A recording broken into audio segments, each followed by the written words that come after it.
Hello বন্ধুরা, এই দেখো এইখানটাতে আমি পালং শাক বসিয়েছিলাম। দেখতে পাচ্ছ হয়তো পালং শাক আছে একটা একটা। আর হচ্ছে এইখানটাতে বসিয়েছিলাম মূলো। এই দেখো মূলো হয়েছে একটুখানি, আবার এই যে মূলো গাছ আছে অল্প অল্প, জল দিলে হয়তো ওটা ভালোই হবে, কিন্তু জল আর দেওয়া হয় না। আর এইখানে দেখো মটর শাক বসিয়েছিলাম।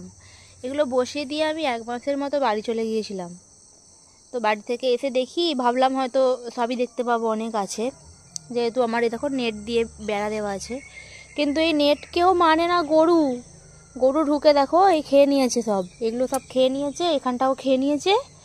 এই খালি মটর শাকগুলো কি মন গেছে, হয়তো খায়নি, তো তাই জন্য দেখছি না কি অনেক ফুল ধরেছে।